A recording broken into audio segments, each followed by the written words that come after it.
Hey everyone, this is Peter from Roland. I'm really excited to tell you about the MC707 Groovebox, Roland's latest in a long and illustrious lineage of Groovebox products. What's up? You got your boy Dyreck, aka Native Shades, reminding you to like and subscribe. Cause today we're gonna be talking about the MC707. What had happened was the Roland MC707. The MC707 came out around 2019. And since then, people have been waiting for almost a decade for Roland to drop a competent groove box. I mean, since the MV series, you know, the legendary MV 8800 and all that, the MV 8000, since those groove boxes, every NAMM, people have been waiting for Roland to drop a groove box. Every single second they're running to the NAMM section, like for every year they was running to the NAMM section looking to see, hey man, did Roland drop a groove box? Did Roland drop a new version of the MV? You know, remember when the Fugees broke up? And every year people was like, yo, is the Fugees getting back together? I heard they're talking to Lauren. You know what I'm saying? And everyone's just waiting for them to get back together, but it never happened. And the time when it actually did happen, no one cared.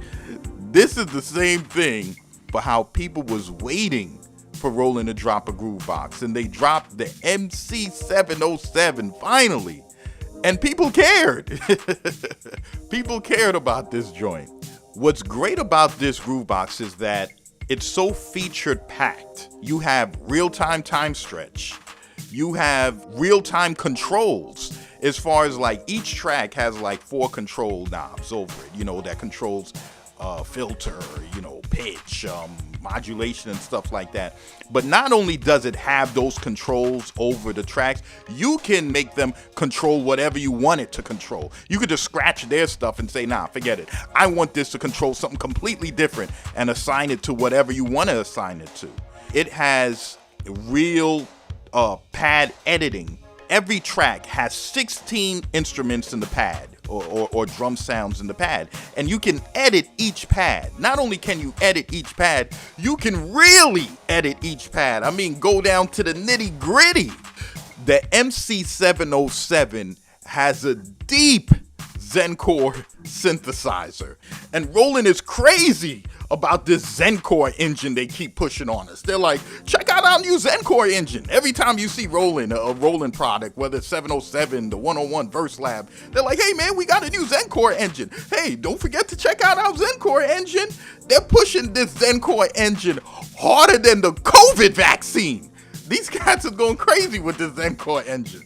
But when you use it, you'll understand why. This thing is deep.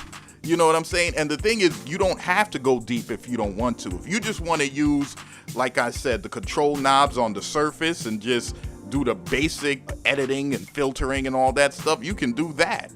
Now, the thing about the MC707 that I don't understand is like their advertising. When they're advertising this thing, they're constantly advertising it to like the synthesis guys, the modular guys, you know what I'm saying? The like EDM kind of crowd. You know, I'm like, why aren't they advertising this thing to the hip hop guys? You know, they advertise the Verse Lab, the MV1 to the hip hop dudes, but they should be advertising this joint to the hip hop guys, man. We appreciate a deep synthesizer. We appreciate all these functionalities and the sequences and all that stuff.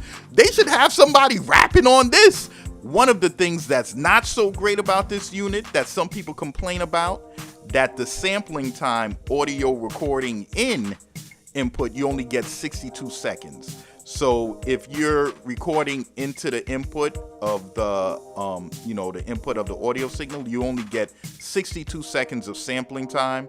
And that could frustrate some people because let's say if you're a guitar player or keyboard player and you just want to set the sequencer to loop while you just constantly are playing different melodies, you know, taking different takes, and you want to choose the best take out of, let's say, the million you just did, you only get 62 seconds. So it could be frustrating in that. But if you're importing samples, like I was saying, you get the 12-minute mono and 6-minute stereo, so you can work around it that way if that's your style of making music. It's got this feature almost like like a chaos pad, when you like swipe your finger on the pad and it modulates the sound, makes it make a weird sound like woo. It has a feature like during your sequence, if you touch a pad, you can automatically just modulate the whole sequence, like just switch up the sound like woo. And not only can you do that, you can customize it to how you want it to sound, to how you want it to modulate. This thing gives you a lot of control over what's going on this machine. And another great thing was that Roland updated it. They're actually listening to the customer, and they gave it updates. Like before, it didn't have a sampler, and they updated it and gave it a sampler. It didn't have song mode, and they updated it and gave it a song mode where you can link all your sequence and patterns together. So it's a real dope thing that they're listening to the customer. It's almost like Roland stumbled on this thing by mistake. That's kind of what it seems like is going on here. It seems like Roland's just stumbling on to the geniusness of this machine over here. One of the dope features is that you can split a keyboard. Like, let's say if you connected a MIDI controller or keyboard to it, and you could have one portion of the keyboard, let's say the first octave playing the bass, the second octave playing strings, the next octave playing a piano sound. You know what I'm saying? So it's multi-timbral, so you can just split it any way you want to and basically get it in as you spread your samples across the keyboard bed. You can utilize vintage sounds from like the Roland great machines out there, like the 808 drum sounds and the 606, or even the vintage effects from some of the vintage Roland machines and other machines it got in that Zencore engine. So this is pretty deep, man. This is a pretty deep groove box.